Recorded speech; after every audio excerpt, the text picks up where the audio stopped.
Welcome to Off the Grid, a podcast for small business owners who want to leave social media without losing all their clients. Let's go off the grid. Okay.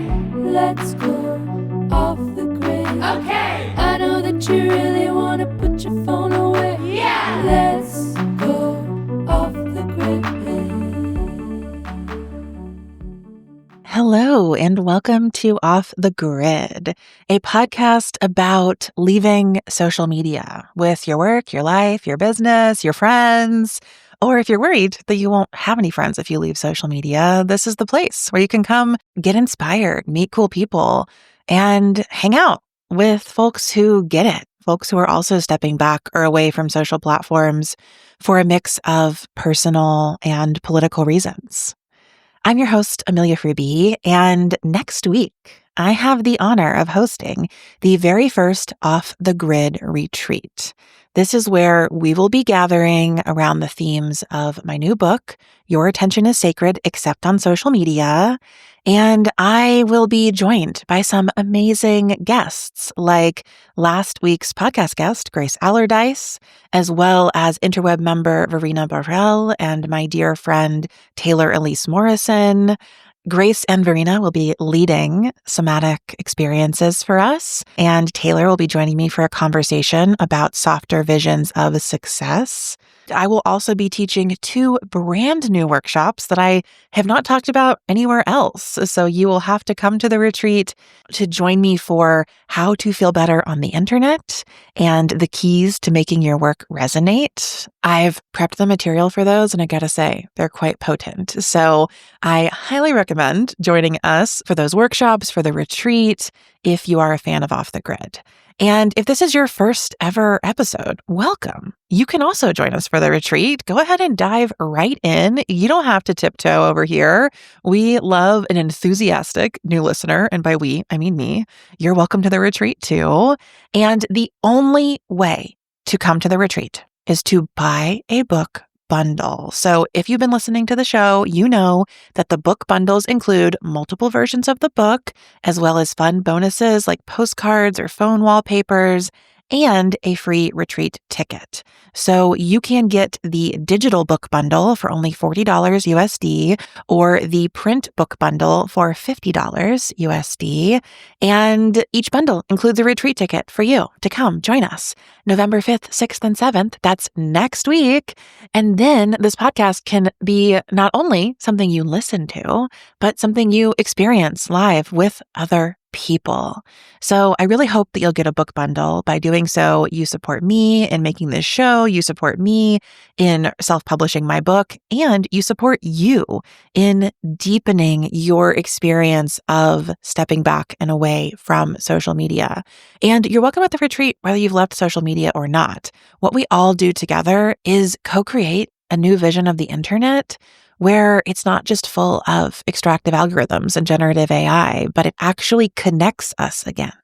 And in order to be connected, we have to start by connecting, which is what the retreat is for. So I hope that you will get a book bundle today, join us at the retreat next week. And while you're doing all that, just tippy-tapping on your phone, buying your bundle, getting pumped about the retreat ticket landing in your inbox, you can also listen to today's episode. So today, I have a very special Halloween week themed Samhain celebratory conversation for all of you. And for that, I am joined by one of my favorite witches, Casey Zabala of Modern Witches and Wanderers Tarot. Casey is an author, artist, intuitive witch, and the founder of Modern Witches Confluence. She is the creatrix of both Wanderers Tarot, a feminist tarot deck for modern witches, and Weird Sisters Oracle, an oracle deck for connecting with one's personal magic. Casey is devoted to supporting individuals in embodying their own magic spark, as well as cultivating engaged spiritual communities focused on collective liberation. She does that through events, through her podcast, through her Substack, And today, Casey and I have a really rich conversation tracing her spiritual path and how it became her career. We explore community, magic, and the power of live events and self-publishing.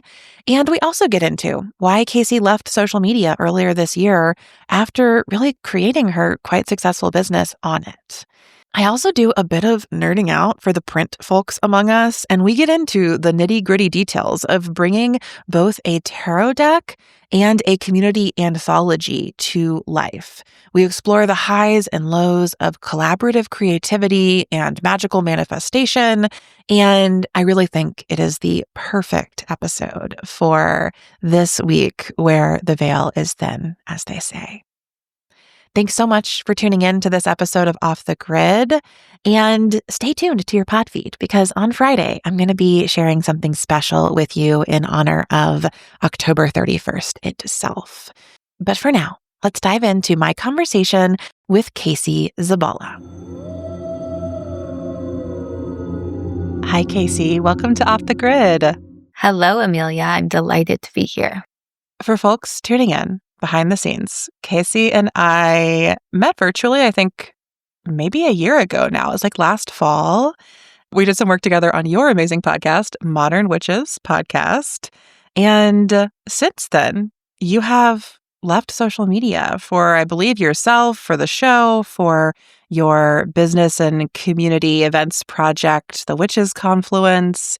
And you recorded a very beautiful episode of your podcast with two past Off the Grid guests, Liz Migliarelli and Edgar Fabian Frias. And it was so wonderful that I was like, wait, Casey has to come on the podcast too. So I'll link all of those things in the show notes for listeners who are curious. But today, I'm thrilled to have you. And I want to begin by traveling back in time a bit. And I would love to hear the story of how you created your first deck or how you brought together the first Witches Confluence gathering. What's the timeline there and how did they come to be? Yes, I just want to say Off the Grid is such an inspiration to me and just so grateful for everything you've been sharing for this community. And it was interesting. I kind of have been doing a lot of reflection work since leaving social media. It's been a real process of just kind of looking at the past and looking at my business and how it's grown with social media. But I created my deck first, Wanderer's Tarot. I created it in 2014 as part of sort of like a capstone project when I was finally completing my undergrad, which took me a winding trip. And I created the deck without any vision of publishing it. It was really just a creative project that was very close to my heart as somebody who had been working and living with the tarot most of my adult life. And I felt really resourced and ready to like dive into the process of making a deck at that moment. And it wasn't until I shared a copy with a very wonderful witchy friend of mine. And like they had been working with for a year, and I had been working with it for a year. And we met up and they were like, you should share this deck. It's really great, like it's got something. There's something happening here. And so I fell down the rabbit hole of self-publishing without any real foresight of like what that entailed and all of that. Sometimes it's better to start that way. Yeah, because when you know all the like things that could go wrong, sometimes it stops you in your process. But I think like a foolhardy version of myself is like ready to just like trip into anything. So that's how Wanderer's Tarot came to be. I got on Instagram around 2015, I think, in earnest to like start sharing the deck with the world, and really just sharing the deck is my personal practice. And I published the deck. I started being more public about my tarot practice and reading in person, teaching workshops on tarot. And then in 2018, I endeavored to host the first Witches Confluence. So it was a few years later, and really inspired by my own experiences attending magical conferences and tarot symposiums in the Pacific Northwest, and really craving something like that for the really more maybe radical or innovative magical practitioners that I was experiencing in the Bay Area. Yeah. Okay. I want to hear more about both these things. So I have follow-up questions. My first question is, can you get a little nerdy with me on how you published or on how you self-published the deck? Because I know there are people listening who have that sort of dream, or like it's always been in the back of their mind, myself included. So I love anything you have to offer about bringing the deck into the world. Yeah. So I was like, you made me remember something that I haven't remembered in a long time. So thank you for your question. But I remember going to a tarot symposium in Portland, and Benabel Wen, who is a tarot scholar, among other things, was one of the presenters. And they are also a lawyer. And they taught this amazing workshop about self-publishing and like publishing in the tarot space, being a professional tarot reader, and all of these like legalese pockets that, practitioners and artists maybe don't know about. So I gained a lot of wisdom from Benabel around like, make sure you copyright your work, how to register an ISBN. So like those pieces I learned, and I was kind of like, wow, okay, I could do this and be professional. So I got that knowledge there. And then I sort of went down the rabbit hole of finding a printer in the US, because initially it was really important for me to work with a printer in the US. And in my process of doing that and getting proofs made with this printer, they unfortunately did a very poor job of like packaging the decks and getting the size of the cards correct, and the size of the cards didn't fit in the box right, and so therefore the boxes were like crunched. So it was a lot of trial and error, unfortunately. And in the process, I learned that most of the materials and like production tools were being made in China. So like while they were being produced and printed in the US, the paper, the dyes to cut the decks in the appropriate shape, they were all being manufactured and made in China and shipped to the US. And so I opened up like, okay, if everything is being made in China primarily first, okay, let me go and source a printer in China, which I did. And it was complicated to communicate and like get all of the right mechanics down with what I wanted. But ultimately, there's these printers in China that are really specializing in deck making, game making.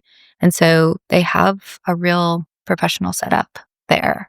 And so I ultimately decided to move forward with printing in China, and it was cheaper as well, which is a tricky thing when you're doing this as like an independent maker, because, I was selling my decks for $50, which was a high price point for a tarot deck. I think US Games, and now with my current publisher, my decks are $25.99. And that's kind of like the more mass-produced option.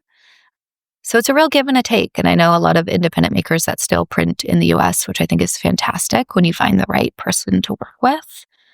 But a lot of figuring out as I went, a lot of pallets of decks showing up on my driveway when I wasn't home. It was an adventure.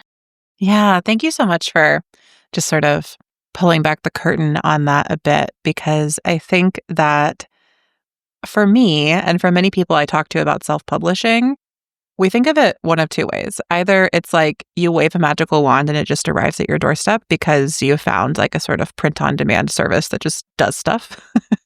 Or it feels like this impossible feat of like, I'm going to have to figure this out internationally, or I'm going to have to spend a ton of money to work with someone who's based in the US, and then perhaps discover that based in the US, quote unquote, might only mean that the final touch is done in the US and things like this. So I think it is really complicated, and it's important to it, at the very least, like say that, surface that.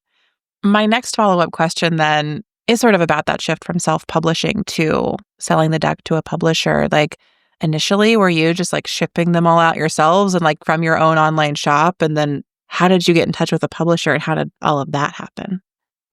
Yeah. So I guess for about 6 years, maybe 5 years actually, I was doing all the fulfillment myself. So I had my own online shop. I would fulfill individual orders, and then I ran my own like wholesale accounts with independent shops, which was a lot to manage. I think, you know, I come back to this a lot. I think artists and entrepreneurs are asked to wear so many hats, for better or for worse. And, those 5 years of really having to build like an operations arm of my business was challenging for me. And it was, I'm not like the most organized person. I'm ready to admit that. Recovering from like the illusion of like having it all together. Aren't we all? Yeah, right? It's complicated to manage all those things and make sure the right shop is getting the right number of decks and managing international orders and customs and all these things. So I really got tired of it. I also moved 3 times in those 5 years, and moving like 20 boxes of decks everywhere you go and managing reordering decks was like, it really got to me. And I really wanted to be able to have more space to create new things and to like really focus back on my own creative practice rather than really feeling like I only had a specific amount of space to do that work. So I ended up reaching out to Wiser Books as like a kid who like haunted the occult section of used bookstores their entire life. Wiser Books was like my vision of like greatness. And like there's like a little kid inside of me. They're like, oh my God, Wiser Books, sells my decks. That's so sweet. And so I reached out to them and they were super receptive for whatever reason. And it was definitely a journey to like, as a business owner, to, renegotiate how much money I was making from these decks, because that was a big shift away. Self-publishing, you do make more money if you're able to like really honor the whole process of it. But it was a sacrifice I was willing to make at that time, especially because the Witches Confluence was taking up more of my space and time. And we were really kind of like ramping up our community at that point. So it felt like the right energetic realignment for me. Yeah, I mean, this resonates so much with both my experience publishing my first book, which I self-published and then sold to a publisher. And that was not because of increased demand. That book was mostly out of print and then I sold it to them. That's great though.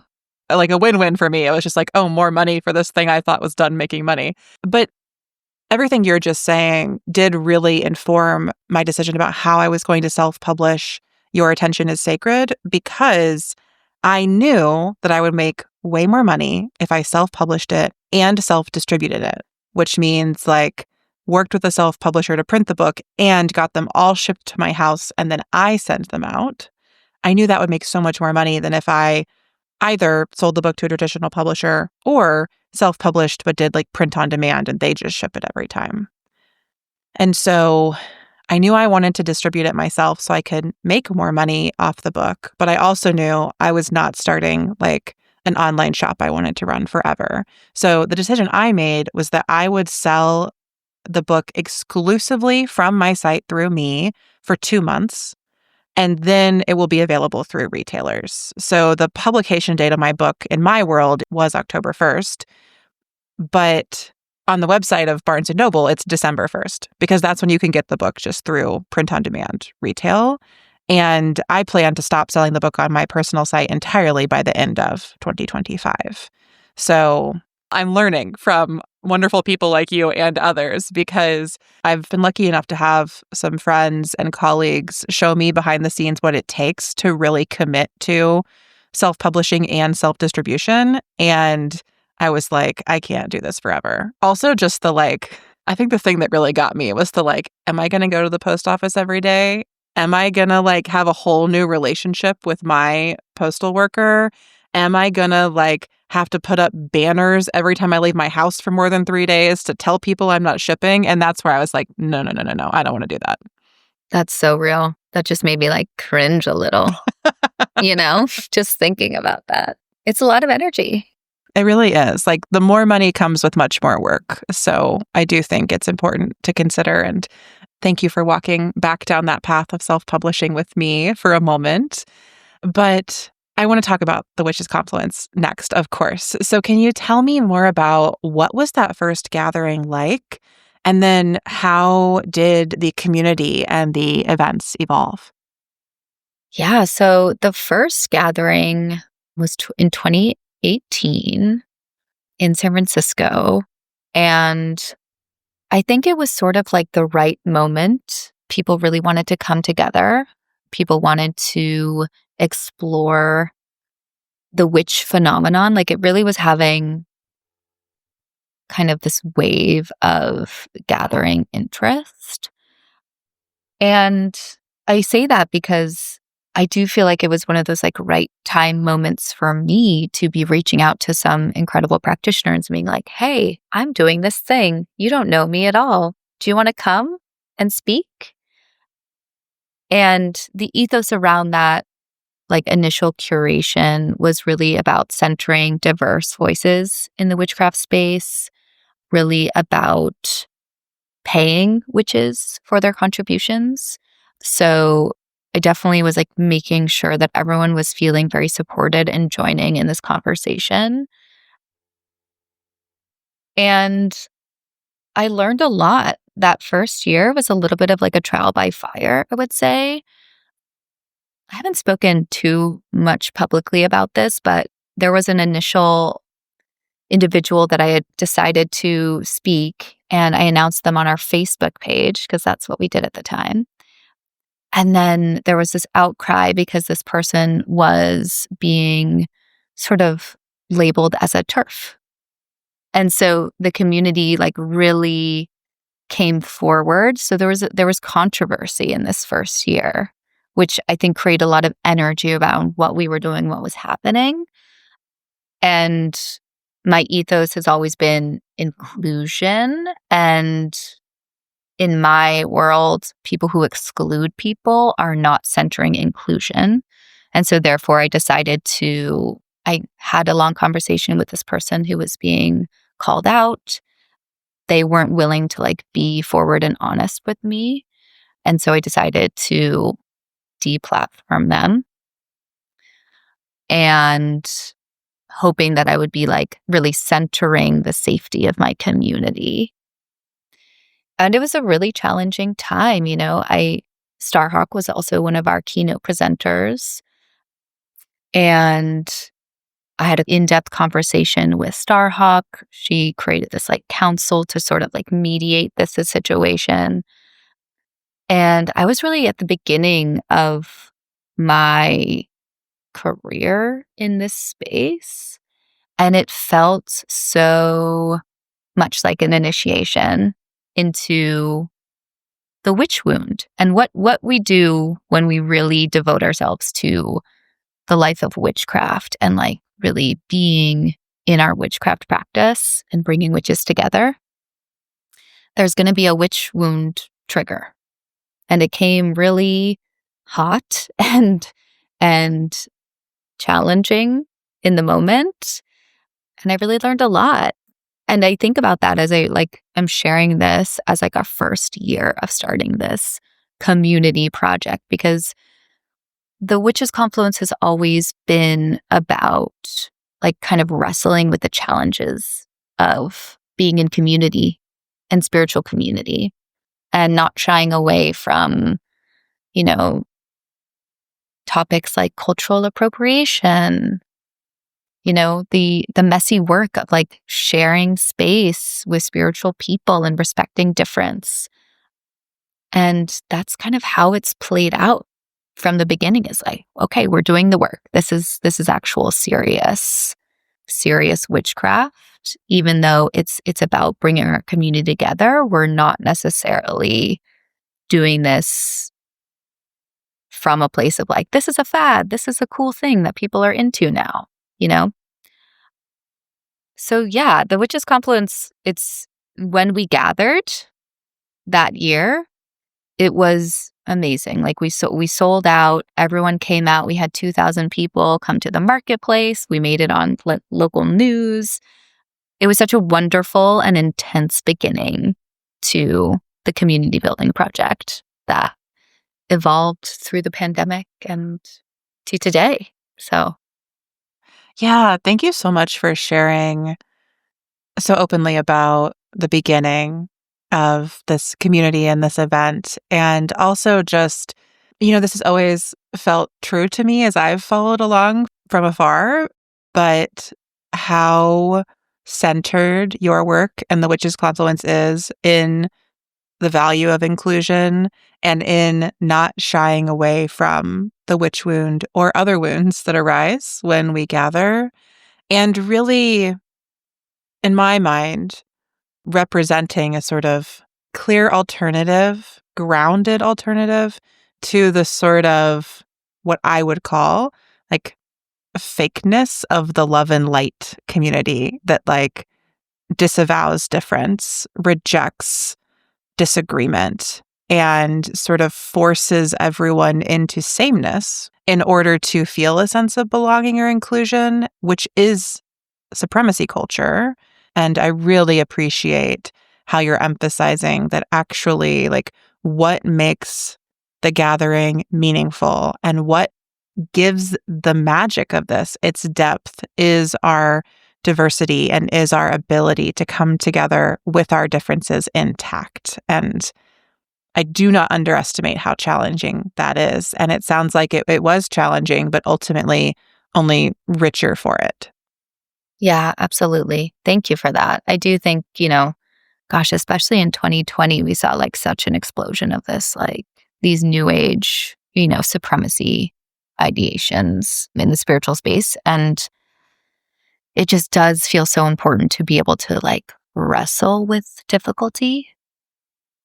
And like, we're not going to get anywhere if we can't be in the room together.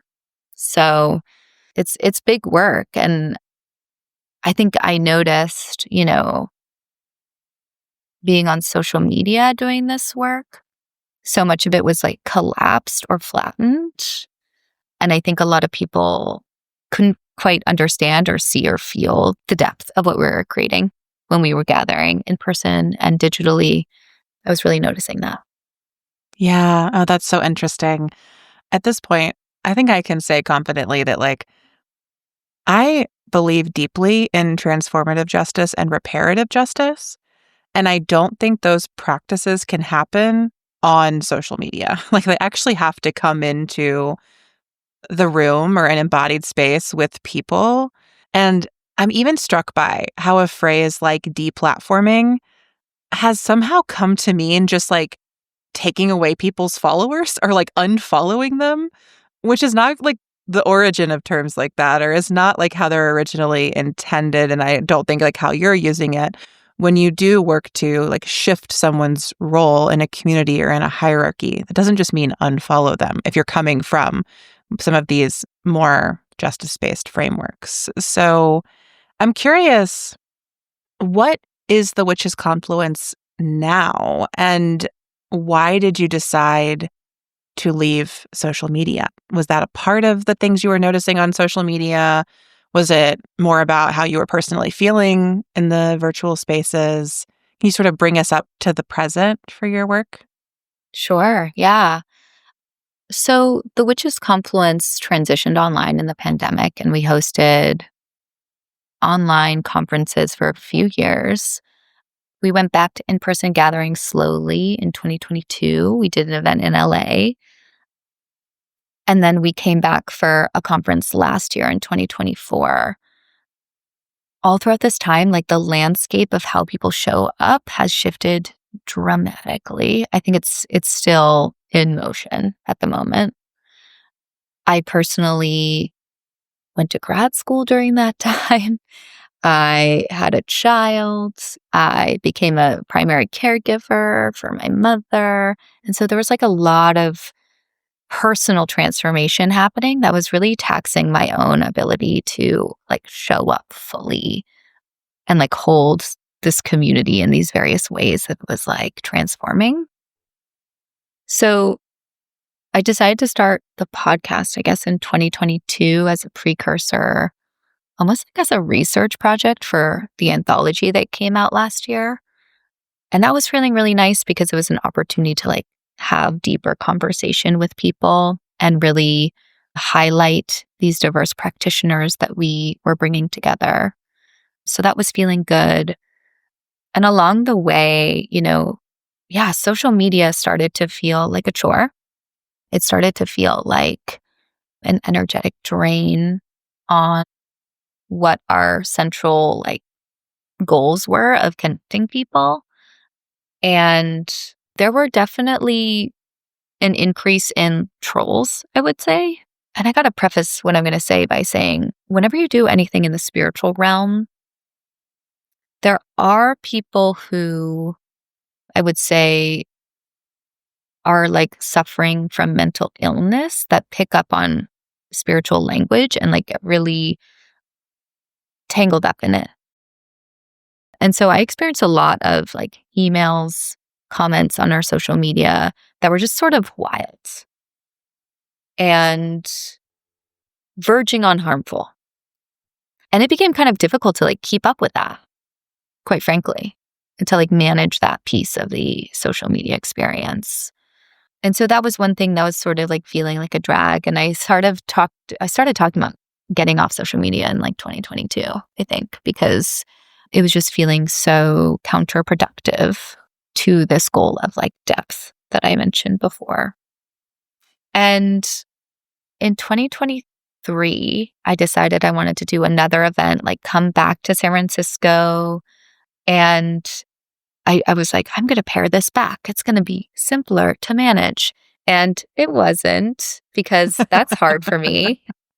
Yeah, that's like every event planners knows how that intention goes. Exactly. And truly, it was the year of me realizing that I loved the curation piece and I loved bringing the theme of the gathering together. It was spiritual activism and putting it together creatively. But the operations piece is totally not my cup of tea. And it takes so much brain power to be so detail oriented. And while I'm able to do that, it's one of those things as a business owner. It's like, oh, you can do that thing, but do you want to be doing that thing?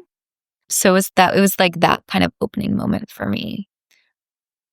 But I know that so many people get so much out of this event. So I'm moving forward into 2025. We did a small gathering in October, Marketplace, and I'm tiptoeing back into hosting events in a way that feels intimate and feels like it can be more of a container for the depth that we're hoping to cultivate and just like be in together.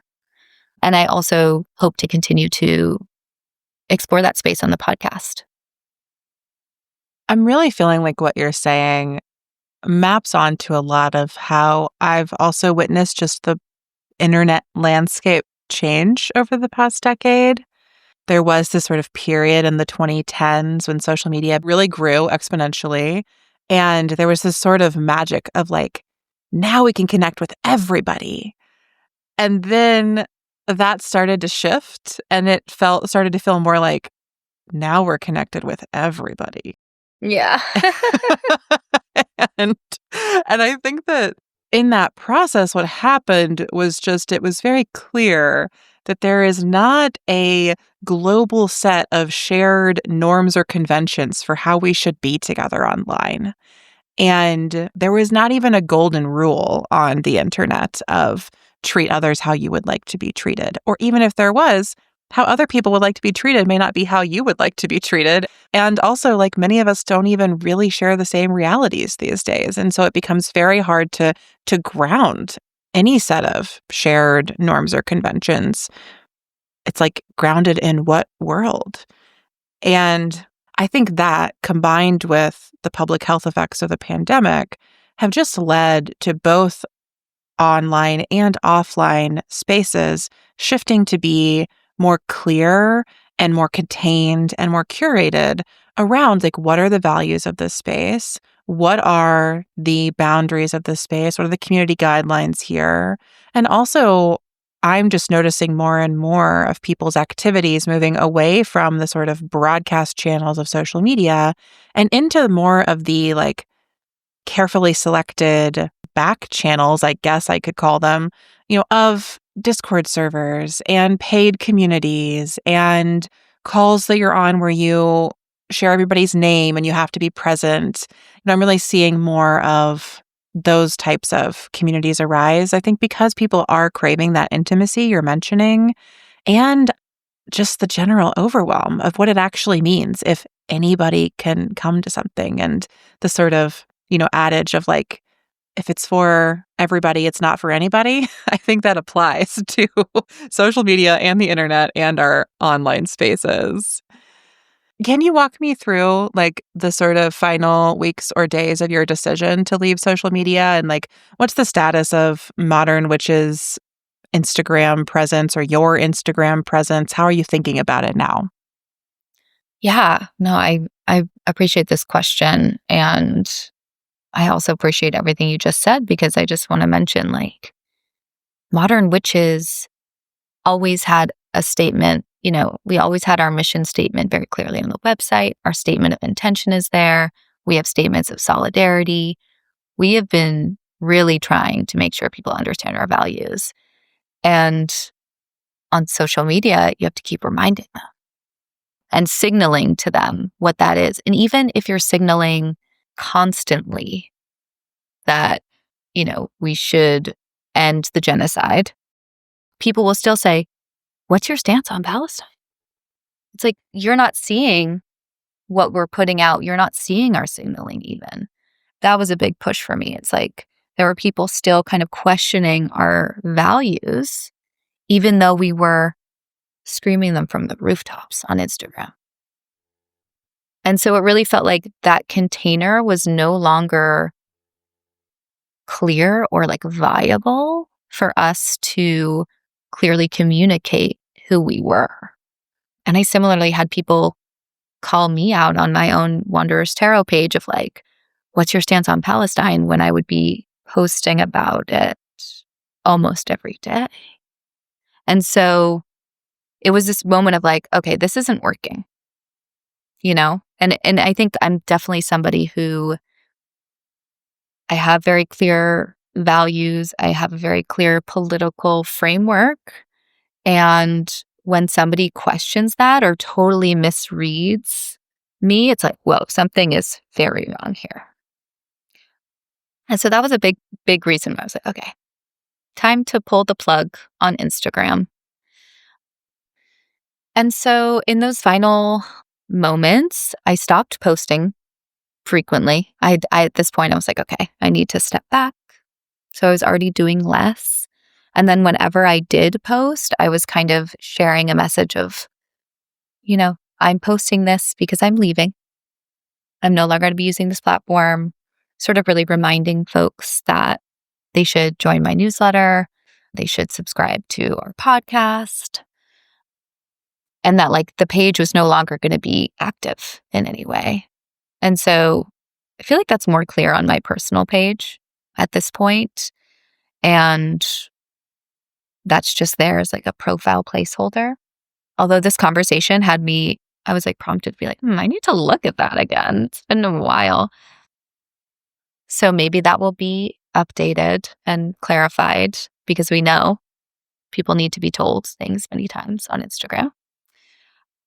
And then for the Witches Confluence, it exists as a profile we've named that we're no longer active on that space. And I use it kind of as a bulletin board at this point. So I have posted about the event we did in October. I do maybe once a month, I'll post like a carousel that's like, these are the episodes that were on the podcast lately. Like, this is what's up. Commenting is turned off just because it's a bulletin board. And we don't necessarily leave comments on bulletin boards these days.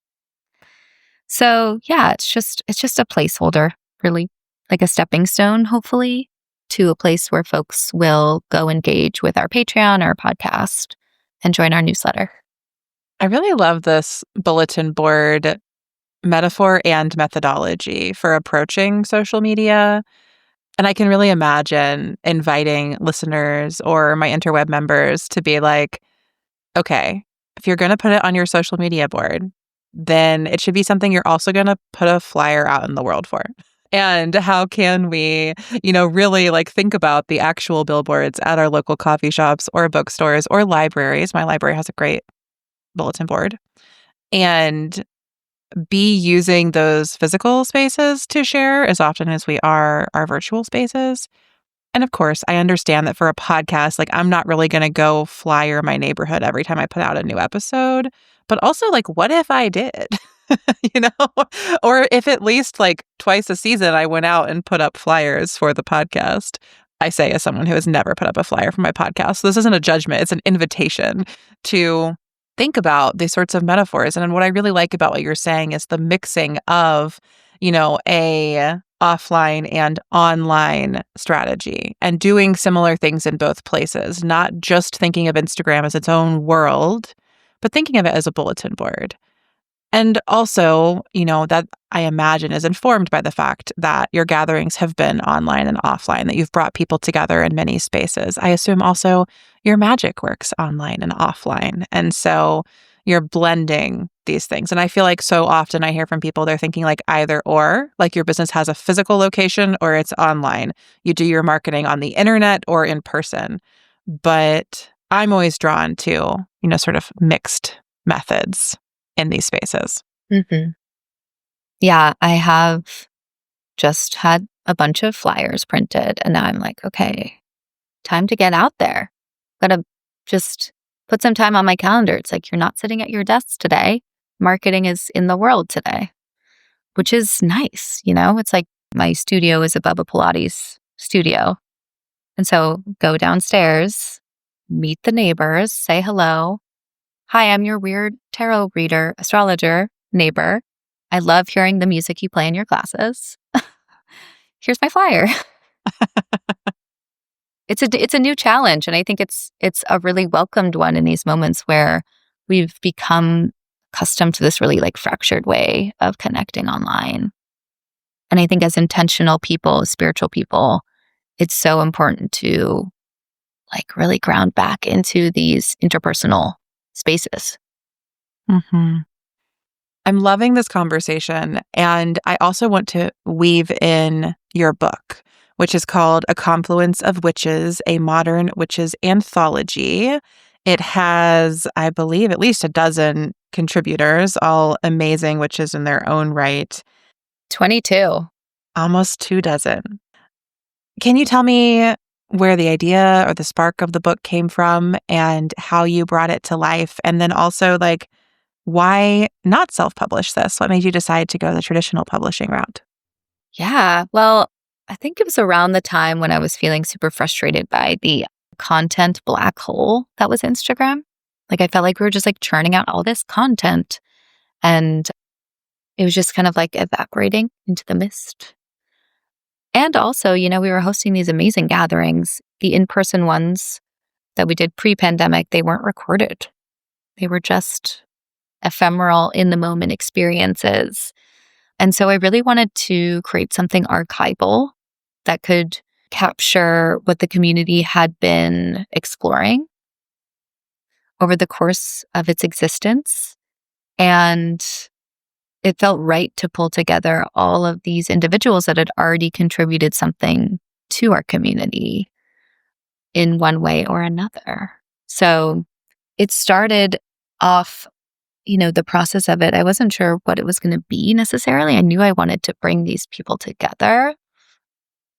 And it was really through podcast conversations I had with these various practitioners that gave me some awareness of the need for some structure when bringing together all these diverse voices. And so I created sort of this outline with themes and topics I knew I wanted the anthology to touch on, and then reached out to the community and asked various practitioners if they wanted to contribute something on a certain theme. I think I started the project right as I became pregnant. And then I was like editing all of the contributions postpartum. As a creative person, it was really beautiful to be able to like have this like editing project to do in those like early days of having a child, where there's like lots more sleeping happening and a little bit more spaciousness. So it was a really lovely project to kind of weave into my life in a way that felt sustainable and exciting. I really enjoyed it. And when did Wiser get involved? Like, did you pitch them the project and then go to the contributors? Did you compile it all and then take it to them? I'm just curious about that part too. I did submit a proposal with like proposed contributors. And it was my first time ever submitting like a formalized book proposal. And I did talk to some other publishers as well. And it was a really eye-opening experience into the traditional publishing realm. Just like more of the capitalism side of things, you have this creative project that you're super excited about, but you have to be able to sell it. So how are you going to do that? It happened to align with our upcoming event.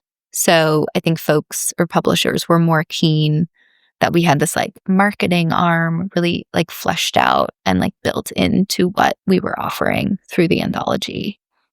So I learned a lot about what publishers are looking for and how to position a proposal and all of those things that I feel now as I'm embarking on another book project, I feel conflicted about, because I think as an artist, you just want to be able to do your work. And also as an artist and person, you also want to be able to make your work your livelihood. And so finding the middle ground between being true to your vision and also really bringing in your audience and understanding how it's going to meet people in the world. And there's an illusion of traditional publishing being this like place where you get that like six-figure deal, And I think I commend those of you who are getting those deals, but that's a select few people who get that, opportunity. I had to fight to get enough of an advance for the anthology to be able to pay my contributors what I wanted them to be paid. I had to fight to get a higher percentage of my deck sales. Like I really negotiated a much higher percentage than most artists get, because I was like, look, I'm really transitioning a great deal of my income here. So, I mean, I would say to people who are navigating that, like, push back on the numbers if you can. If you feel resourced enough to do that, do it and see what happens. And I know people who've pushed back and gotten to a place they wanted. And I would say my own experience was pushing back and getting the door closed on me. So it's, regardless of the result, I believe it's worth like fighting for your creative vision and your creative compensation. And even though often, as you said before, artists and entrepreneurs are asked to wear so many hats, in a certain sense, when that door closed with the traditional publisher, I was really grateful that I knew myself to be capable of doing all of these things. And when it turned out that I had to design the book myself and that I was doing all the shipping myself, like as much work as it has been, I'm glad that I trust myself and that I know I can do it. And also the only way I know that is because I've tried it and I've failed at aspects of it. And I've had books come back because I labeled them weird and all of this stuff that you have to go through. But yeah, It's important to know what you're capable of and also know and understand your energetic capacity too. Because I think that's something that's really been lifelong journey for me. But I think in the past few years, juggling like client practice, art making, creative practice, and this community building, it's really about centering the things that are going to nourish you the most alongside the things that are also like supporting you as a business person, an individual. And I guess the goal for me has always been like trying to weave those two things together without making too many sacrifices to our personal wellness or, our ability to like flourish in the world. So it's definitely tricky territory. And I think it's something that individual business people, artists are always going to be navigating. Like it's always changing. Yeah, exactly. We've really centered, business and logistics and social media in this conversation. But I feel great about that because if listeners want to learn the magic of it all, they can go buy the book.